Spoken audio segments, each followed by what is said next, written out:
En la más alta tribuna mundial, los antecedentes y hechos que obligaron a las Fuerzas Armadas y de Carabineros a tomar el control del poder y a establecer un régimen de restauración y de dignificación nacionales. Voy a referirme en forma un tanto dilatada a esta materia, aunque soy consciente que uno de los principios fundamentales de la Carta señala que está vedado a las Naciones Unidas intervenir en los asuntos que son esencialmente de la jurisdicción interna de los Estados. A tal principio, que rige también las relaciones bilaterales entre los países de la comunidad internacional, aludiré en forma especial más adelante.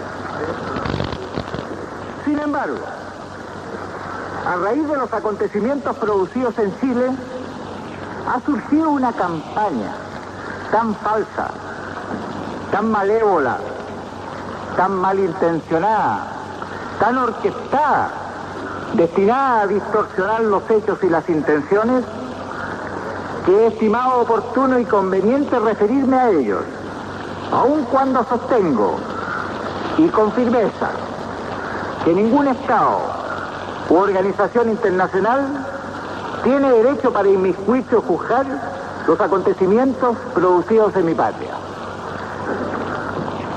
Comprendo que los sucesos de Chile no hayan dejado indiferente a la opinión pública mundial, aun cuando muchos países, en las más variadas regiones del mundo, se producen, año tras año, por circunstancias diversas, alteraciones en la vida política y social. El caso de Chile tiene algo muy peculiar. Ello por dos razones. En primer lugar, porque mi país, en más de un siglo y medio de vida independiente, ha sido un ejemplo de civismo y no ha tolerado las dictaduras ni ha conocido el racismo o el totalitarismo. Y sus Fuerzas Armadas, eminentemente apolíticas y profesionales, han sido un ejemplo para el mundo. De esta tradición nos enorgullecemos quienes vestimos el uniforme.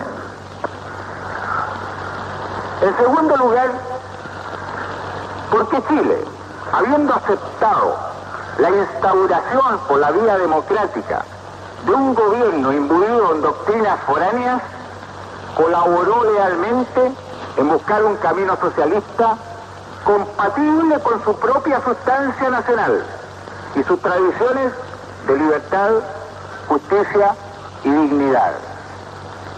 Tanto es así que al comienzo de la experiencia socialista, la unanimidad de los partidos políticos, como fue en la nacionalización de la gran minería del cobre, prestaron su apoyo al gobierno, y que también las Fuerzas Armadas, cuando fueron requeridas en momentos especialmente graves, aceptaron echar sobre sus hombros pesadas responsabilidades.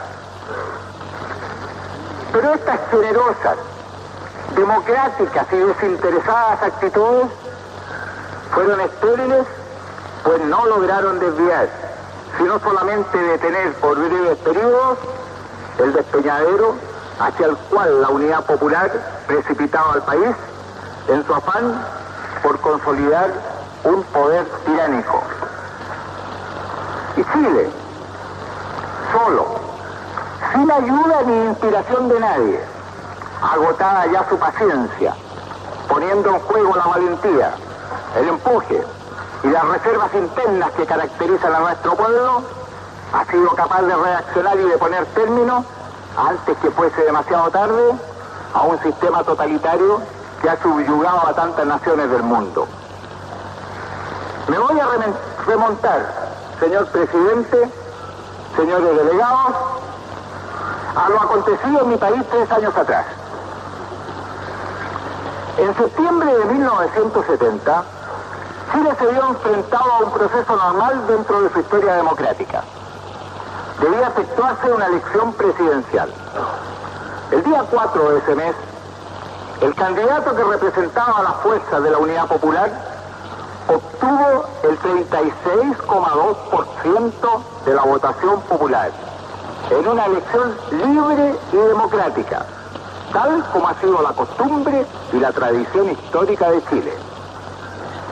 Este triunfo produjo sorpresa y conmoción en la mayoría de los chilenos, ya que la ideología que profesaba el candidato triunfante hacía temer a un gran número de mis compatriotas que el país adquiriría un rumbo muy contrario a la tradición y a la historia de Chile.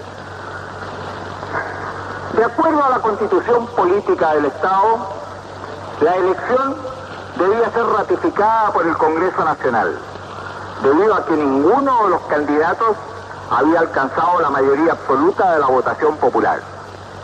Los partidos políticos que habían apoyado la candidatura marxista eran minoría en el Congreso chileno.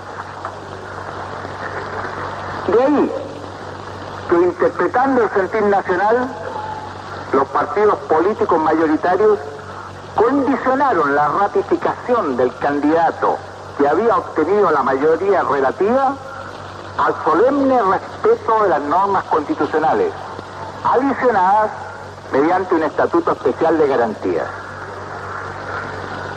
Desde los albores de su vida independiente, Chile se ha preocupado de resguardar, tanto en su Carta Fundamental como en la realidad, los derechos esenciales de la persona humana y el respeto al bien común.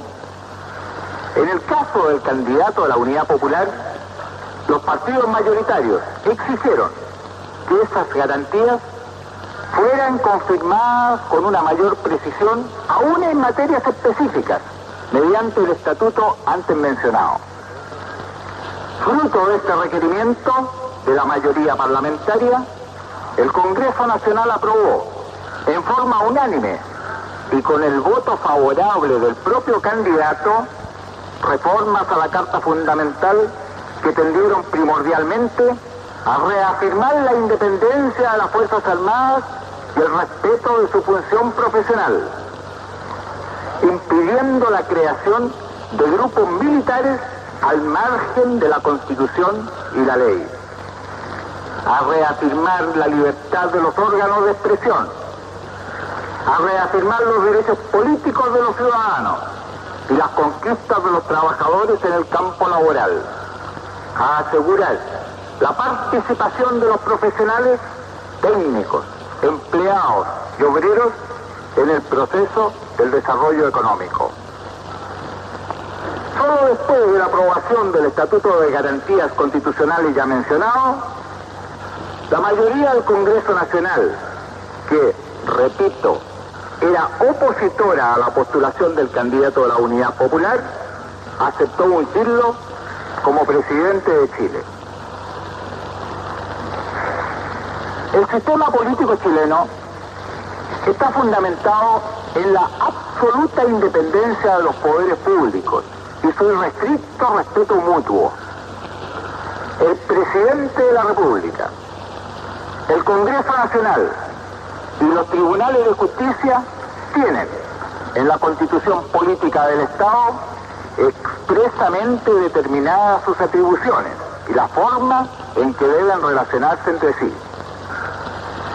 A lo anterior debe sumarse el papel fundamental que en el sistema jurídico chileno tiene la Contraloría General de la República, cuyos dictámenes y resoluciones señalan la pauta respecto de la marcha administrativa de la nación. Es decir, cuando el gobernante elegido en forma legítima se hizo cargo de la más alta magistratura de Chile, se comprometió bajo juramento a respetar la independencia y jerarquía de los otros órganos del Estado. Se comprometió a respetar la juridicidad del Estado chileno, patrimonio del pueblo, y que en el curso de los años ha ido plasmando en ella el consenso fundamental para su convivencia. Atentar contra la juridicidad es, pues, destruir no solo el patrimonio cultural y moral de la nación, sino que negar en la práctica toda posibilidad de vida democrática. En forma velada y subrepticia, al comienzo, pero en forma abierta después, el gobierno hizo caso omiso de los principios básicos enunciados y, lo que es aún más grave, vulneró de un modo reiterado las disposiciones constitucionales que el Congreso Nacional había exigido como garantía después de la elección de septiembre de 1970. El cinismo con que se procedió quedó de manifiesto cuando el jefe del Estado sostuvo posteriormente en una entrevista de prensa que había aceptado el Estatuto de Garantías Constitucionales como una necesidad táctica para asumir el poder y que lo más importante en ese momento era tomar el gobierno. Bajo la mirada tolerante del gobierno se hostilizó a los órganos libres de expresión y en lugar de aplicar la ley de la reforma agraria dictada por el gobierno anterior, se instauró el sistema de usurpaciones ilegítimas. La autoridad se incautó en forma arbitraria de industrias pequeñas, medianas y grandes. Se asesinó impunemente a políticos, pobladores, estudiantes y representantes de las fuerzas de orden. Se encarceló y persiguió a los dirigentes sindicales y gremiales, no adictos al gobierno. Se pretendió implantar un sistema educacional totalitario para todos los niños chilenos. Párrafo aparte, merece la actitud del gobierno en relación a los grupos civiles armados. No solo los permitió, sino que los fomentó abiertamente, facilitando en forma ilegal la entrada al país de agitadores extranjeros y de armas. Hasta el 11 de septiembre de este año, había en Chile más de 13.000 extranjeros detectados, en su mayoría extremistas, en situación irregular, que tenían como única misión formar un ejército paralelo a las Fuerzas Armadas regulares. Pueden imaginar, los señores delegados, lo que significa ese número de personas en un país con 10 millones de habitantes.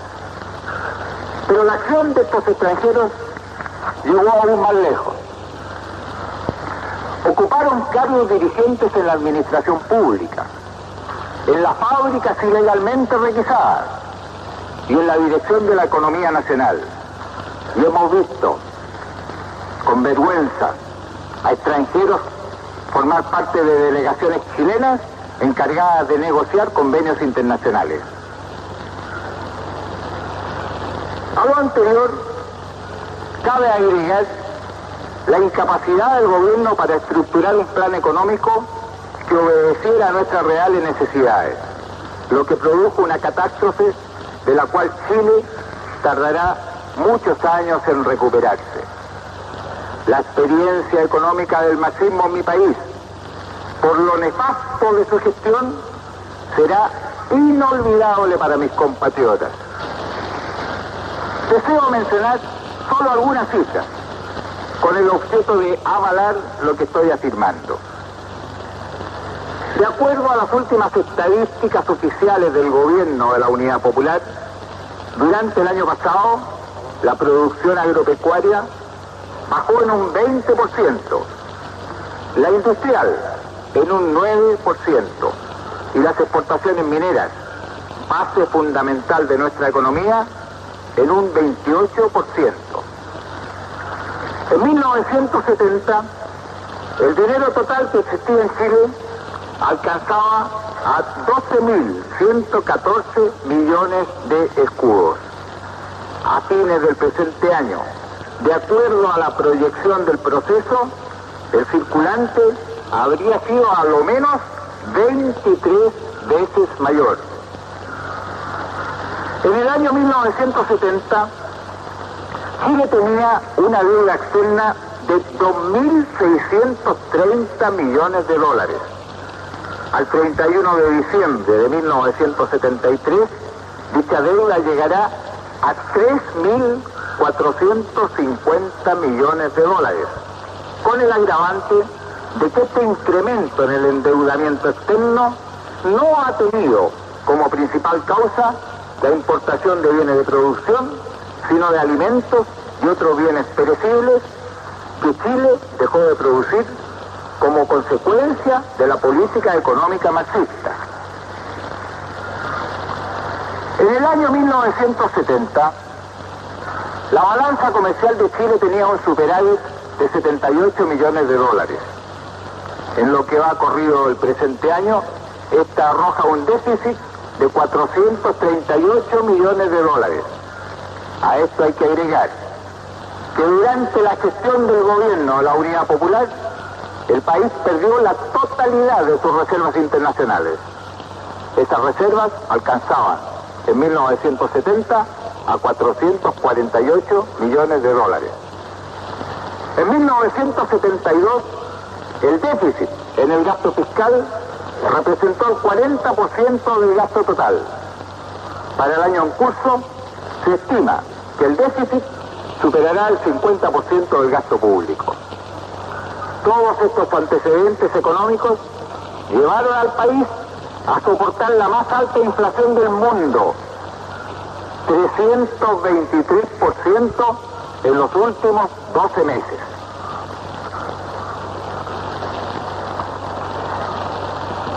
En marzo de este año, bajo el control de las Fuerzas Armadas, como lo ordena la ley, se desarrollaron normalmente las elecciones parlamentarias, aunque con posterioridad se descubrió una adulteración de las inscripciones electorales mañosamente preparadas. Sin embargo, estas elecciones confirmaron en forma clara y precisa que el gobierno de la Unidad Popular solo contaba con el apoyo de una minoría en el país. Los partidos de oposición lograron una amplia mayoría en el Senado y en la Cámara de Diputados. Con todo, no quiso el gobierno variar su línea de conducta y, haciendo caso omiso de la voluntad popular, formó un gabinete de combate que arreció en sus acometidas contra la organización del Estado de Derecho. Ello obligó a los otros poderes públicos a asumir actitudes cada vez más enérgicas en defensa de la institucionalidad. Ante el mundo exterior se revestía el gobierno de un aparente respeto al Poder Judicial. Es cierto que se cuidó de no interferir de un modo visible en su estructura misma, pero puso en movimiento toda suerte de recursos para tratar de minar el bien ganado prestigio de dicho poder, fiel guardián de los derechos ciudadanos. No trepidó en campañas difamatorias. Sus funcionarios incurrían en toda suerte de desacatos. Se privaba a las sentencias de todo valor, desconociéndolas cuando no convenían a los fines partidistas de la Unidad Popular. Se abusaba de los indultos de una manera inconcebible y se negaba a los tribunales el uso de la fuerza pública para cumplir sus resoluciones. De todo ello protestó una y otra vez la Corte Suprema, pero el gobierno, lejos de enmendar su erróneo rumbo, fue marcándolo cada vez más hasta que la Corte se vio obligada, en comunicación al presidente de la República, a denunciar estos hechos como conducentes a, voy a citar, una crisis del Estado de Derecho que este tribunal no puede silenciar. Fin de la cita. Los atropellos se agravaron hasta que en mayo último, en una nueva nota al jefe del Estado, la Corte Suprema declaró públicamente algo ya mucho más grave: el hecho de encontrarse el país frente a, cito, una perentoria e inminente quiebra de la juridicidad.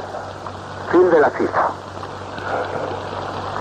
El gobierno, sin embargo, persistió en su actitud e incluso el jefe de Estado trató de justificarla, suscitando una polémica pública con la Corte Suprema que no hizo sino dejar más de manifiesto lo expresado por esta.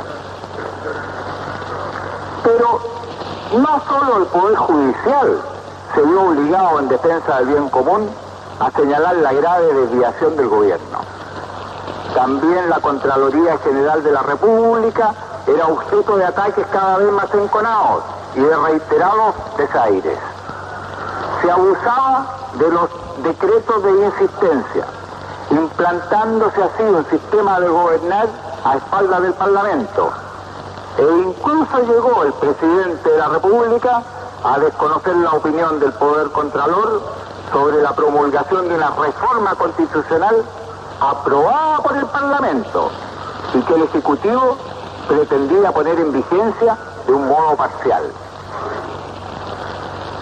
El Parlamento, tras duro batallar por encontrar la superación política que salvaguardara los intereses nacionales, asumió por último una actitud del todo concordante con la autorizada voz del Poder Judicial y de la Contraloría General de la República.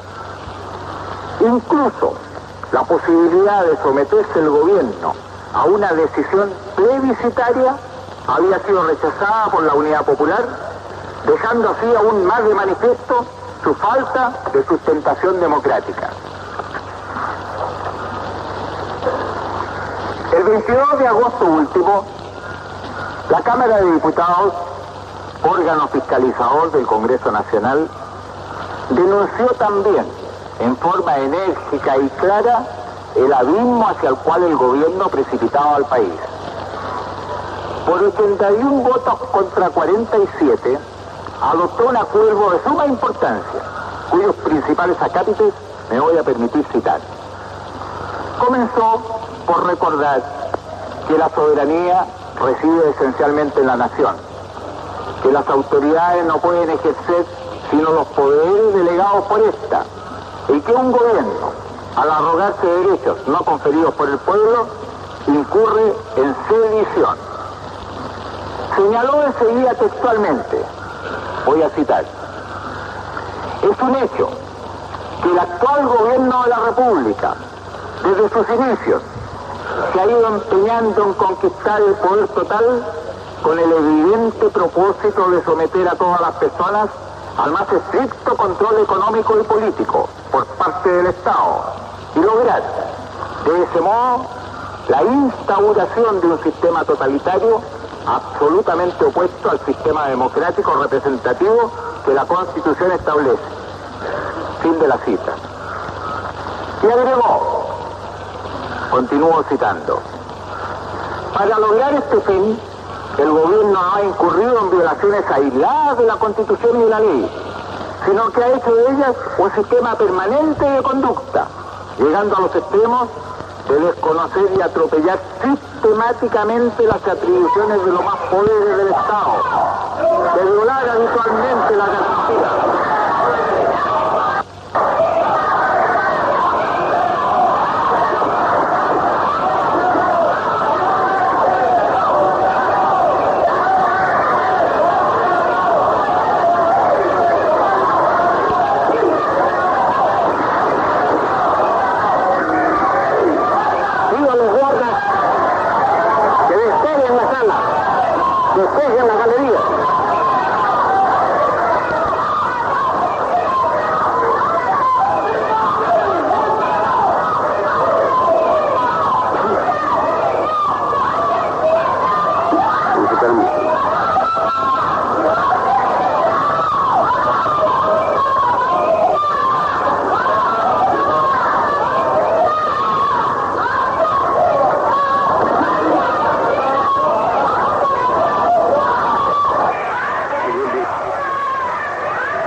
Los guardas de seguridad que despejen la galería. Toda persona que haga escándalo tiene que ser retirada inmediatamente. Tiene la palabra. Gracias, señor presidente. Señores delegados, recuerdo que estoy leyendo el acuerdo de la Cámara de Diputados órgano fiscalizador del Parlamento chileno. Repito la cita. Para lograr ese fin, el gobierno no ha incurrido en violaciones aisladas de la Constitución y de la ley, sino que ha hecho de ellas un sistema permanente de conducta, llegando a los extremos de desconocer y atropellar sistemáticamente las atribuciones de los demás poderes del Estado, de violar habitualmente las garantías que la Constitución asegura a todos los habitantes de la República y de permitir y amparar la creación de poderes paralelos y legítimos que constituyen un gravísimo peligro para la nación, con todo lo cual ha destruido elementos esenciales de la institucionalidad y del Estado de Derecho. Fin de la cita. La Cámara de Diputados señaló a continuación que el gobierno había incurrido, entre otros, en los siguientes atropellos. Cito: ha usurpado al Congreso su principal función, que es la de legislar, al adoptar una serie de medidas de gran importancia para la vida económica y social del país, que son indiscutiblemente materia de ley, por decretos de insistencia dictados abusivamente o por simples resoluciones administrativas fundadas en resquicios legales, siendo de notar que todo ello se ha hecho con el propósito deliberado y confeso de cambiar las estructuras del país, reconocidas por la legislación vigente, por la sola voluntad del Ejecutivo y con prescindencia absoluta de la voluntad del legislador. Ha burlado permanentemente las funciones fiscalizadoras del Congreso Nacional, al privar de todo efecto real a la atribución que a este compete para destituir a los ministros de Estado que violan la Constitución o la ley, o cometen otros delitos o abusos señalados en la Carta Fundamental. Y, lo que tiene más extraordinaria gravedad, ha hecho tabla rasa de la alta función que el Congreso tiene como poder constituyente al negarse a promulgar la reforma constitucional sobre las tres áreas de la economía que ha sido aprobada con estricta sujeción a las normas que para ese efecto establece la Carta Fundamental. Fin de la cita. No terminaba ahí el acuerdo de la Cámara de Diputados. Enumeraba enseguida los principales atropellos cometidos por el gobierno a las garantías y derechos fundamentales de la Constitución y agregaba textualmente más adelante. Cito: en la quiebra del Estado de Derecho tiene especial gravedad la formación y desarrollo, bajo el amparo del gobierno, de grupos armados que, además de atentar contra la seguridad de las personas y sus derechos y contra la paz interna de la nación, están destinados a enfrentarse contra las Fuerzas Armadas. Como también tiene especial gravedad el que se impida al Cuerpo de Carabineros sus importantísimas funciones frente a las azonadas delictuosas perpetradas por grupos violentistas afectos al gobierno. No pueden silenciarse por su alta gravedad los públicos y notorios intentos de utilizar a las Fuerzas Armadas y al Cuerpo de Carabineros con fines partidistas, quebrantar su jerarquía institucional e infiltrar políticamente a sus cuadros. Fin de la cita.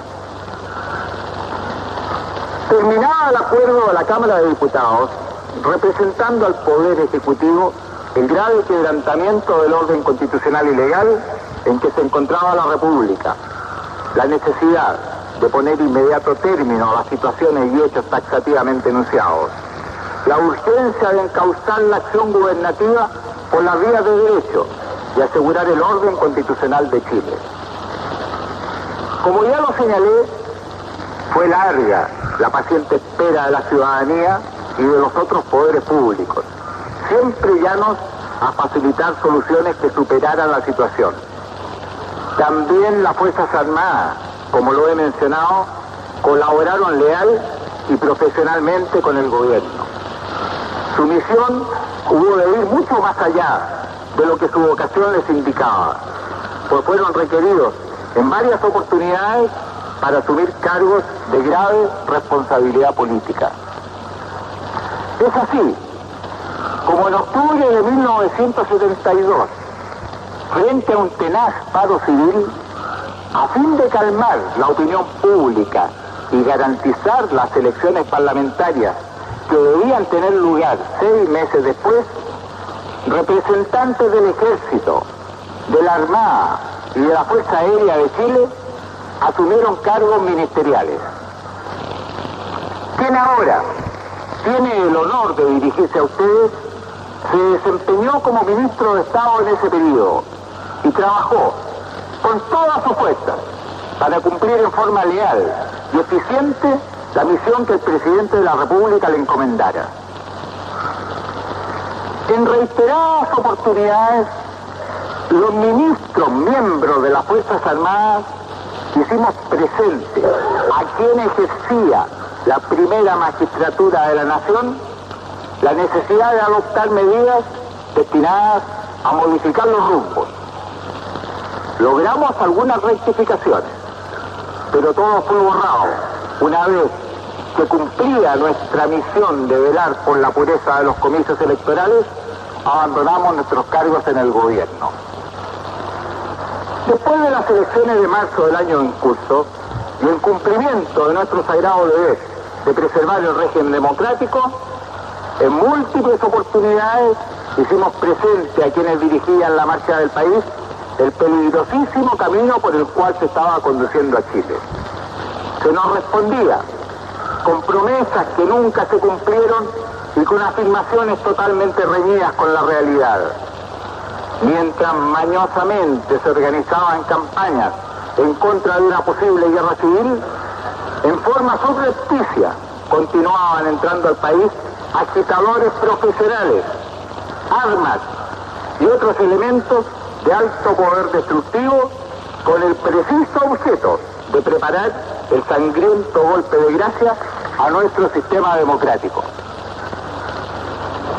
No cansaré a la Asamblea con la descripción de todos los antecedentes que así lo comprueban: los depósitos de armas y explosivos, la organización de hospitales y bancos de sangre clandestinos, los planes de acción violenta y asesina, de sabotaje, de división de las Fuerzas Armadas y la organización de mercenarios y guerrilleros nos han demostrado que el abismo hacia el cual se precipitaba nuestra patria era aún más profundo del que habíamos detectado al adoptar la histórica resolución del 11 de septiembre. No era solo el conocimiento de los tenebrosos planes que se avecinaban lo que movió a las Fuerzas Armadas y al Cuerpo de Carabineros de Chile a tomar la decisión que su juramento a la patria les imponía. Agobiada la opinión pública con tanto abuso, con tanta amenaza a sus vidas, humillada con racionamientos ilegales y discriminatorios y expoliada por un mercado negro dirigido y organizado por los partidos de gobierno, estalló primero una huelga en una de las grandes minas de cobre que duró 74 días, seguida de un nuevo levantamiento cívico de vastas proporciones. El gremio del rodado, los colegios profesionales, el comercio, amplios círculos de artesanos, obreros y hombres de trabajo, aún no tiranizados por consignas foráneas, se unieron para protestar con la única arma que tenían en sus manos: la paralización del país. Y en este histórico levantamiento de la masa ciudadana tuvieron un puesto de vanguardia, fieles a la tradición, la noble y sufrida mujer chilena y los grandes núcleos de la juventud estudiantil. La situación se tornaba gravísima y el gobierno, incapaz ya de resolver problema alguno y en el fondo polarizado hacia la conquista del poder total mediante la violencia, recurrió otra vez al patriotismo de las Fuerzas Armadas y del Cuerpo de Carabineros de Chile. Nuevamente los uniformados prestamos generoso auxilio, asumiendo carteras ministeriales. Muy pronto, los hombres de armas pudimos confirmar desde tan elevados cargos la rapidez con que se precipitaba al país al caos total.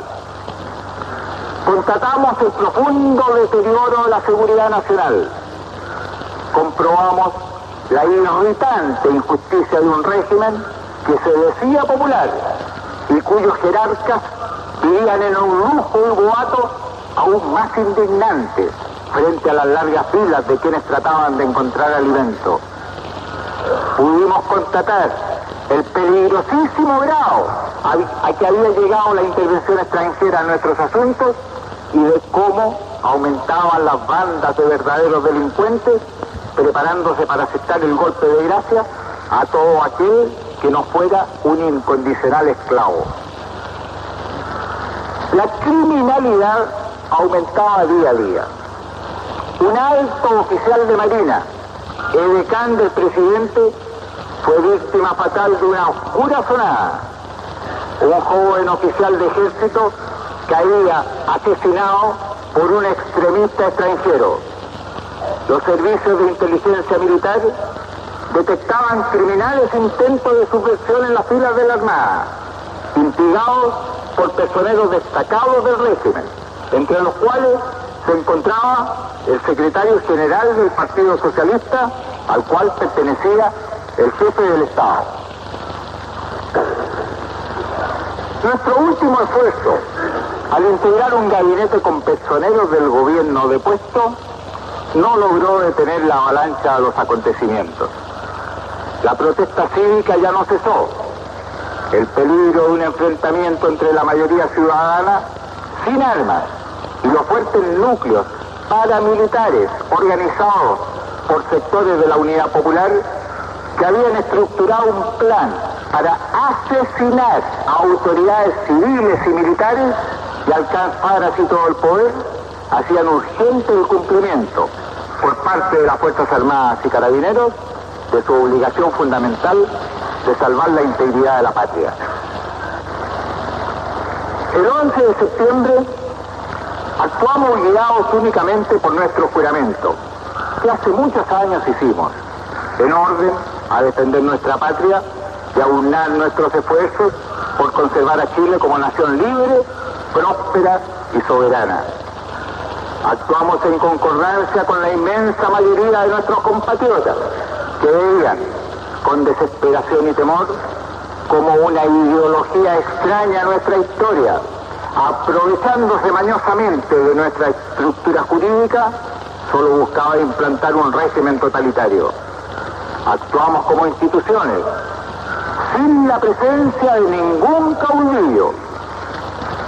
La Junta de Gobierno, que preside Chile y que cuenta con el respaldo de la nación, está formada por hombres que no buscan poder y carecen de toda ambición personal. Son un solo cuerpo, patrióticamente unido, que se ha echado sobre los hombros la inmensa pero irrenunciable responsabilidad de restaurar la patria.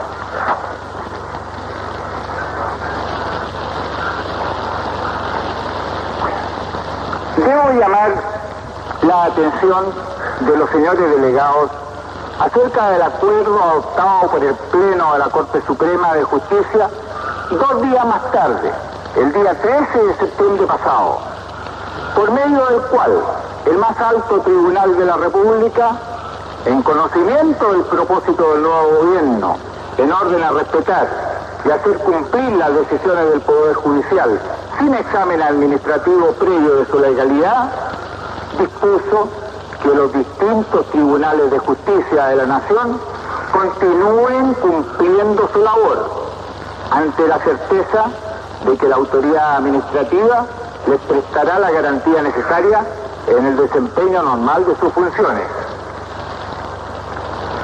El actual gobierno ha solicitado y obtenido de inmediato la colaboración patriótica de los profesionales, técnicos, obreros, empleados, empresarios y artesanos, reiterando que el objetivo básico de su acción será el logro de una efectiva justicia social, la que no será jamás alcanzada con el engaño, la promesa fácil, la prebenda o la criminal división de nuestro pueblo, sino con el trabajo honesto, la vocación comunitaria y la unidad de intereses.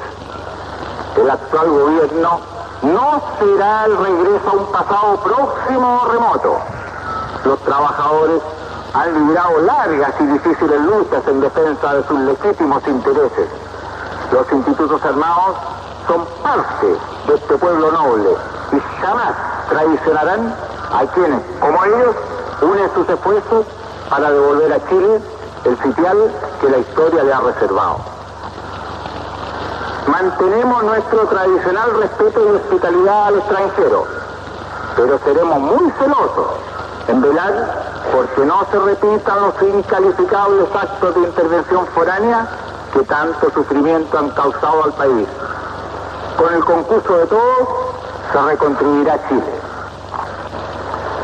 Las Fuerzas Armadas y Carabineros han tomado la tarea de reencauzar al país por la senda del derecho y la libertad. Una vez logrado nuestro objetivo, no dudaremos un minuto en retirarnos a nuestros cuarteles y naves. El plazo para volver a la normalidad será lo más breve posible y dependerá en gran medida del esfuerzo que hagamos todos los chilenos en tan noble tarea. Quisiera ahora referirme a los principios fundamentales que conforman la política exterior de mi gobierno. Junto con reafirmar la adhesión total de Chile a los compromisos internacionales legalmente contraídos y el respeto de los tratados, base de todo orden mundial y de la paz y la seguridad, deseo expresar que la fidelidad a los propósitos y fines de las Naciones Unidas y a cada una de las disposiciones de la Carta fundamentará las relaciones exteriores de mi país. Fuimos firmantes de dicha Carta en San Francisco.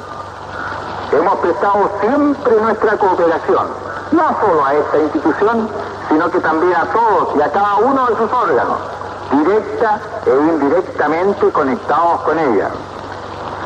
Pueden ustedes estar ciertos que esta línea de la política tradicional de Chile no solo no sufrirá alteración alguna, sino que acentuaremos con lealtad y sin estridencias nuestra cooperación a la labor que Naciones Unidas desarrolla. Este organismo es el medio más eficaz para alcanzar la paz y seguridad internacionales, incrementar las relaciones de amistad y respetar los derechos fundamentales de los Estados. Todos debemos comprometer nuestra voluntad política en estas labores y dar fiel cumplimiento a las resoluciones que emanan de sus principales órganos. Debemos actuar de buena fe y reconocer que los progresos de la comunidad internacional organizada se logran principalmente por el acatamiento de las resoluciones básicas de la organización, como la Declaración sobre la concesión de independencia de los países y pueblos coloniales, la Declaración sobre los Derechos Humanos, la Estrategia del Segundo Decenio de Naciones Unidas para el Desarrollo, los principios de derecho internacional que rigen las relaciones de amistad y cooperación entre los Estados y las conclusiones y recomendaciones de la Tercera Conferencia de Comercio y Desarrollo. Reiteramos nuestra adhesión al principio de la universalidad de las Naciones Unidas y a la necesidad de asegurar la participación igualitaria de todos los Estados miembros. La organización no debe ser marginada en los principales acontecimientos mundiales y debe reconocerse, como lo dice el secretario general en su informe, que la diplomacia bilateral y multilateral se apoyan o deberían apoyarse mutuamente y, en consecuencia, es necesario explorar todos los caminos que conduzcan a la paz. Aprovecho esta oportunidad para felicitar al secretario general, señor Kurt Waldheim, por su acertada labor al frente de la organización. Quiero expresarle nuestro agradecimiento por su permanente atención hacia los problemas de Chile y por la eficaz cooperación de Naciones Unidas en los planes de desarrollo nacional. Tenemos confianza en su capacidad para dirigir la organización en la búsqueda de nuevos caminos que la fortalezcan como elemento esencial de la cooperación internacional. Hacemos votos porque sus iniciativas de paz en diversas regiones del mundo sean coronadas por el éxito. Otro principio fundamental que guiará nuestra acción diplomática será, como siempre, el de no intervención en los asuntos internos o externos de los Estados.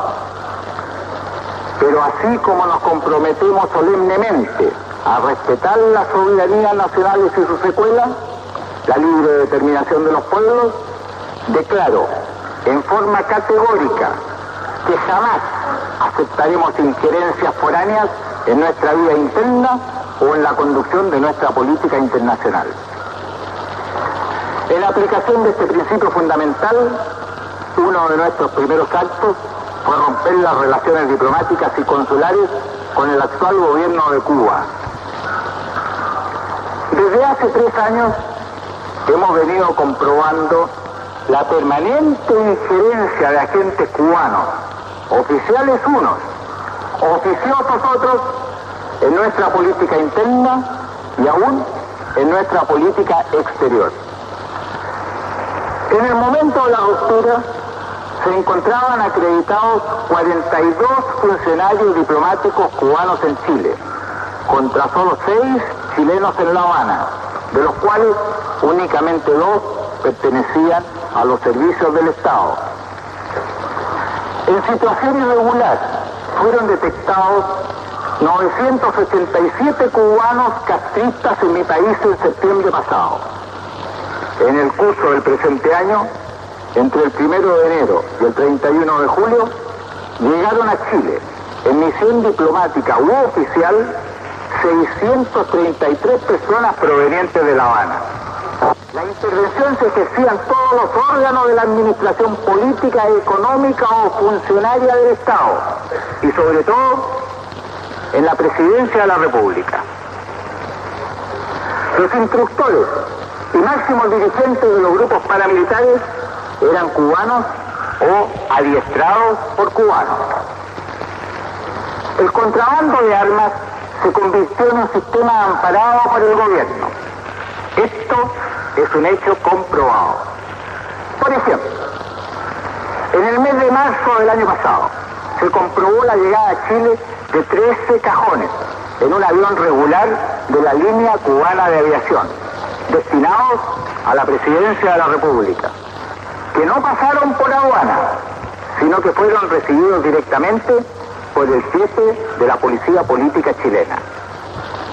Ante la denuncia correspondiente hecha en la Cámara de Diputados, las autoridades de entonces manifestaron que se trataba de obras de arte obsequiadas por el primer ministro Fidel Castro. Pues bien, ahora se ha venido a conocer el contenido de tales obras de arte. 13 cajones con 472 armas cortas y metralletas, 2 subametralladoras y 40.000 cartuchos, lanzacohetes, cañones antitanques y cañones de 106 milímetros, además de gran cantidad de explosivos. Este armamento, que en su mayor parte se introdujo en Chile desde Cuba, mediante procedimientos tan surrepticios como el que he indicado, es de fabricación soviética y checoslovaca en su mayoría. El que hasta ahora se ha recogido es suficiente para armar a 20.000 hombres. No deseo entrar en detalles sobre esta infiltración de Cuba en los asuntos internos de Chile, pero sí quisiera dar lectura a una carta manuscrita del primer ministro Fidel Castro al presidente de Chile, que tiene fecha 29 de julio recién pasado. Para la mejor comprensión de sus términos, debo recordar que pocos días antes había sido asesinado, en circunstancias aún no dilucidadas, el edecán naval del jefe del Estado, el distinguido marino comandante Araya. La conmoción fue tan grande en el país por este nuevo crimen político que el jefe del Estado promovió un diálogo con el partido político mayoritario de Chile, integrante de la oposición, la Democracia Cristiana. Diálogo que fue desahuciado por cuanto era visible el deseo del presidente de ganar tiempo y de no alcanzar ninguna solución concreta. En esos momentos llegaron a Santiago con el pretexto oficial de conversar sobre la conferencia de los países no alineados, el ministro de Cuba, Carlos Rafael Rodríguez, y el jefe de la policía secreta, Manuel Piñeiro. Eran portadores de la carta manuscrita, cuya fotocopia tengo a mano, y los señores representantes que tengan interés en conocerla pueden solicitar la delegación de Chile, y cuyo texto literal, que ruego a los señores delegados escuchar atentamente por sus implicancias posteriores, dice así, cito: Habana, 29 de julio de 1973. Querido Salvador, con el pretexto de discutir contigo cuestiones referentes a la reunión de países no alineados, Carlos y Piñeiro realizan un viaje a esa. El objetivo real es informarse contigo sobre la situación y ofrecerte, como siempre, nuestra disposición a cooperar frente a las dificultades y peligros que obstaculizan y amenazan el proceso. La estancia de ellos será muy breve, por cuanto tienen aquí muchas obligaciones pendientes, y, no sin sacrificio de sus trabajos, decidimos que hicieran el viaje. Veo que están ahora en la delicada cuestión del diálogo con la democracia cristiana, en medio de acontecimientos graves, como el brutal asesinato de tu edecán naval y la nueva huelga de dueños de camiones. Imagino por ello la gran tensión existente y tu deseo de ganar tiempo. Mejorar la correlación de fuerzas para el caso de que estalle la lucha y, de ser posible, hallar un cauce que permita seguir adelante el proceso revolucionario sin contienda civil, a la vez que salvas tu responsabilidad histórica por lo que pueda ocurrir. Estos son propósitos loables, pero en caso de que la otra parte, cuyas intenciones reales no estamos en condiciones de valorar desde aquí, se empeñase en una política pérfida e irresponsable, exigiendo un precio imposible de pagar por la unidad popular y la revolución, lo cual es incluso bastante probable, no olvides por un segundo la formidable fuerza de la clase obrera chilena y el respaldo enérgico que te ha brindado en todos los momentos difíciles.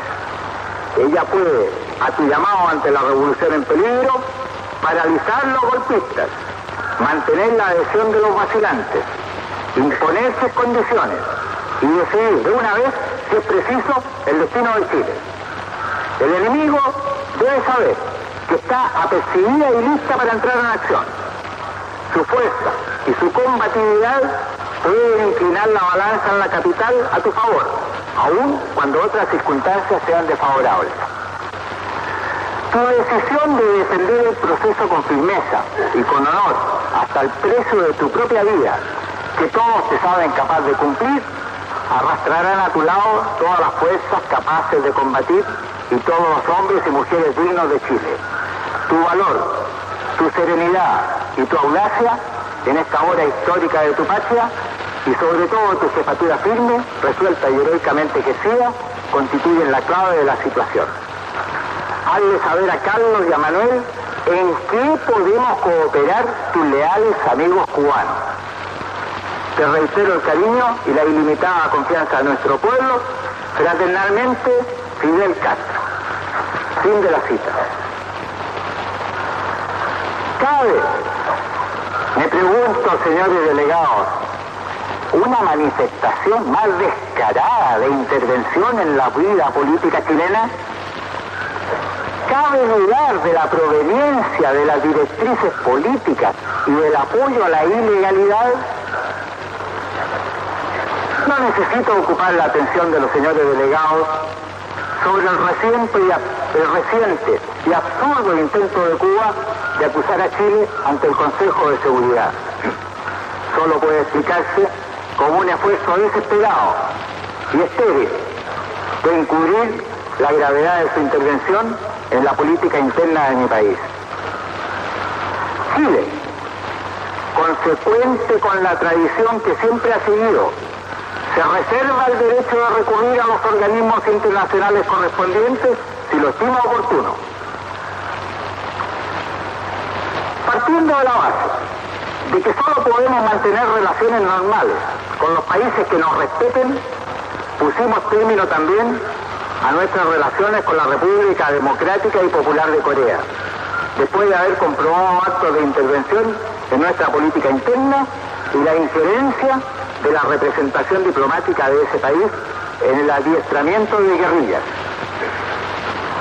Deseamos, en cambio, mantener relaciones diplomáticas con todos los países del mundo, cualesquiera que sean sus ideologías y sus sistemas políticos, sociales o económicos. Creemos que la diversidad de regímenes nada tiene que ver con las relaciones entre Estados. El pluralismo ideológico es y será otro principio de nuestra política internacional. Lamentamos por ello que determinados gobiernos, a los cuales habíamos manifestado los deseos de Chile de continuar relaciones diplomáticas normales, hayan decidido suspenderlas con curiosa uniformidad y bajo los más variados y falsos pretextos. Nos preguntamos, ¿en qué queda la aplicación del referido principio del pluralismo ideológico, tantas veces ensalzado por estos gobiernos? A ellos corresponderá, en el momento oportuno, tomar la iniciativa de una reanudación de relaciones diplomáticas con Chile, ya que nos han hecho resaltar también con rara uniformidad que tales vínculos están meramente suspendidos. No encontrarán para ello oposición de nuestra parte, con tal que nuestras relaciones futuras puedan fundarse en el mutuo respeto y en la no injerencia en los asuntos internos o externos. Nos interesa, en forma muy especial, un estrechamiento de los vínculos de todo orden con los países de América Latina. Unidos por un común origen, tenemos también un destino común y para alcanzarlo debemos trabajar unidos. Quiero aprovechar esta ocasión, señor presidente, para felicitarlo por tan merecida elección. Sentimos por su país un profundo cariño y respeto, y nuestra historia ha estado siempre estrechamente ligada a la del Ecuador. Desde hace muchos años venimos apreciando su inteligente y activa labor en el campo internacional. Hoy, estas cualidades y experiencias son garantía de éxito en la difícil e importante labor que le corresponde desempeñar en la presidencia de la 28ª Asamblea General. Guiados por ese sentimiento latinoamericanista, daremos nuestro total apoyo y respaldo a los procesos de integración regionales y subregionales en los que participa Chile, tales como la Asociación Latinoamericana de Libre Comercio y el Acuerdo de Integración Subregional Andina. Apoyamos y respaldamos asimismo la Comisión Especial de Coordinación Latinoamericana, CECLAC, como foro esencialmente latinoamericano, donde nuestros países analizan y adoptan posiciones conjuntas en la materia de su particular interés. El gobierno de Chile reitera enfáticamente su apoyo al principio de la soberanía permanente sobre los recursos naturales situados en la tierra, el mar, los fondos marinos y el subsuelo, en pro del desarrollo económico y del bienestar de los pueblos. Asimismo, insistimos con la mayor firmeza en el derecho de los estados a disponer libre y soberanamente de sus recursos naturales. Apoyamos sin restricción todos los principios, acuerdos y resoluciones adoptados dentro del marco de las Naciones Unidas y en la esfera de los organismos regionales y subregionales latinoamericanos sobre esta importante materia. Respaldamos plenamente los esfuerzos que realizan los países en desarrollo tendientes a lograr la aprobación y puesta en vigencia de una Carta de los Derechos y Deberes Económicos de los Estados, en la cual se establezcan los principios básicos que rigen la comunidad internacional en el plano económico y social. Esta iniciativa del presidente de México cuenta con nuestro decidido respaldo.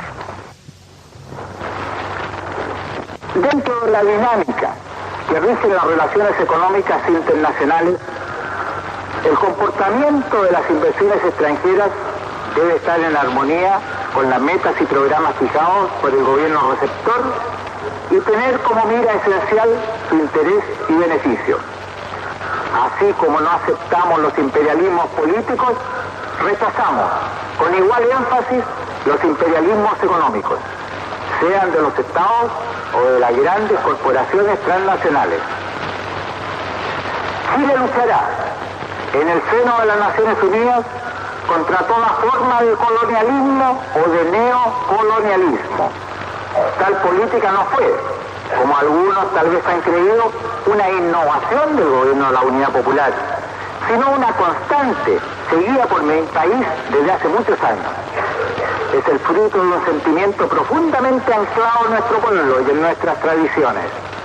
La independencia económica de los países en desarrollo ha sido, es y será una de las metas fundamentales de la política exterior chilena. Deseo reiterar a los señores delegados la adhesión de mi gobierno al no alineamiento, posición que recoge las aspiraciones de todos aquellos países que, como Chile, luchan por obtener para sus pueblos una auténtica independencia económica y política. Dentro de la maraña de falsedades que se han propagado en el exterior a raíz de los acontecimientos del 11 de septiembre, circuló la noticia que Chile estaría devolviendo a sus países de origen refugiados extranjeros que los habían abandonado por temores de persecución política, racial o religiosa. Desde el primer momento aseguré al señor secretario general de las Naciones Unidas, y lo reitero ahora, que tales refugiados que se encuentran en Chile en forma regular y no estuvieron implicados en hechos delictivos están plenamente protegidos, que aquellos otros que fueron objeto de expulsión no serán devueltos a sus países de origen y se les dejará la posibilidad de elegir su lugar de destino. Después de conversaciones muy gratas por lo demás con el representante regional para América Latina del Alto Comisionado de las Naciones Unidas para los Refugiados, llegamos a un acuerdo general y plenamente satisfactorio al aceptar su cooperación en las soluciones prácticas que puedan presentarse con los refugiados que se han acogido a la hospitalidad chilena. La negociación internacional relativa al derecho del mar ha avanzado hacia su fase decisiva. La presente Asamblea General deberá resolver en definitiva sobre la fecha de la Conferencia Mundial de Plenipotenciarios ya convocada. Chile ha sido y es partidario de esta negociación internacional a la que atribuye la máxima importancia. El destino de los mares y océanos, que comprenden más de las 2/3 partes de la superficie terrestre, tiene una enorme significación económica, política y aún militar. Se elaboran normas jurídicas, se contribuye a su desarrollo progresivo, se actualizan las disposiciones consagradas por la costumbre internacional a las nuevas realidades económicas, tecnológicas y políticas de nuestro tiempo. Este nuevo derecho deberá tener un claro contenido de desarrollo económico. Deberá consagrar un régimen internacional para los fondos marinos extrajurisdiccionales que exprese adecuadamente la noción de que son patrimonio común de la humanidad. Tendrá asimismo que expresar en forma de tratado el derecho natural de los estados costeros a disponer de los recursos de su mar adyacente, concretado en especial en la zona de hasta 200 millas de contenido esencialmente económico, que apoyan hoy una gran mayoría de estados. Señor presidente, señores delegados, la intervención del representante de Chile ha sido extensa y les presento por ello mis excusas. Pero he creído mi deber, junto con delinear a grandes rasgos la política exterior de mi gobierno, referirme con cierto detalle a los acontecimientos producidos el mes pasado en mi patria. Yo comprendo el interés que ellos han despertado en el mundo, aún en países alejados del mío, y que poco conocen su idiosincrasia, o saben de sus tradiciones y de la pujanza de su pueblo. Sin lugar a dudas, la llamada experiencia chilena del tránsito hacia el socialismo despertó la curiosidad y hasta la simpatía de muchos que veían en el ejemplo de la llamada unidad popular un camino a ser imitado, o por lo menos asimilado. Pero una cosa, señores, es valorar una experiencia extranjera desde lejos, sentado en cómodos sillones o discutiendo alrededor de una mesa bien servida, y otra, muy distinta, es vivirla. En Chile no se estaba produciendo, como el propio pueblo chileno lo creyó al principio, ni una evolución ni un avance social. Era simplemente una máquina de poder en la cual, mediante el abuso de resquicios legales primero y en un régimen de abierta e impúdica ilegalidad después, el país era conducido a la consolidación de una tiranía. No merecía el pueblo chileno pagar un tan elevado costo de la revolución, como se dio en llamar las pérdidas de vidas, los sufrimientos, las discriminaciones, el hambre y el sectarismo implantados por la Unidad Popular. Lo que es peor aún, mi país, al borde de la bancarrota financiera y económica, hostigado por la miseria y dividido en bandos irreconciliables, estaba a punto de sumirse en el caos y en la disolución de la propia nación. En un esfuerzo supremo, y después de haber agotado todas las vías legales, pudo evitar la más cruenta de las guerras civiles y entrar por el camino de la reconstrucción nacional. Nada de esto podía ser ignorado por los extranjeros no abanderizados que viven en Chile, y menos aún por los agentes diplomáticos de los países amigos, que miraban con imparcialidad, pero con angustia, cómo el país estaba disgregando. Otra era, seguramente, la visión que políticos o ideólogos podían tener desde el exterior. A ellos les recuerdo las palabras de Bossuet. La peor aberración del espíritu consiste en ver las cosas tal como se quisiera que fuesen y no tal como son. Chile entra por una senda diferente.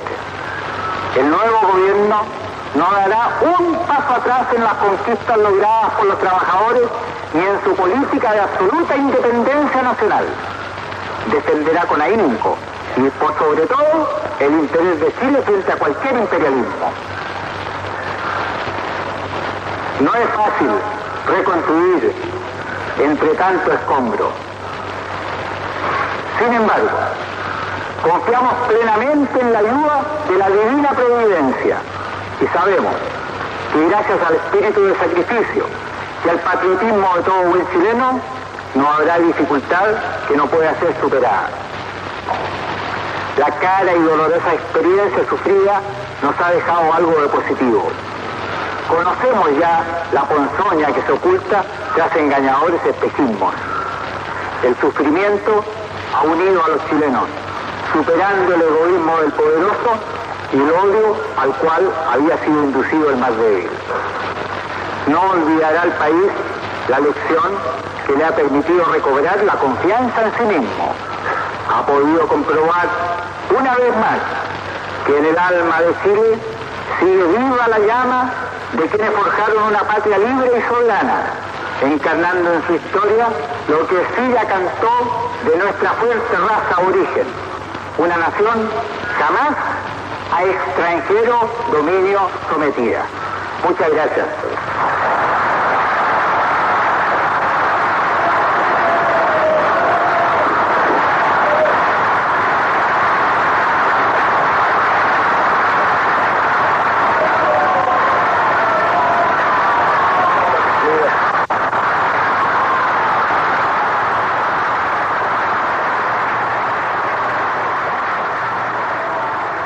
Han escuchado ustedes al canciller chileno, vicealmirante Ismael Huerta, en su exposición frente a las Naciones Unidas, directamente desde Nueva York.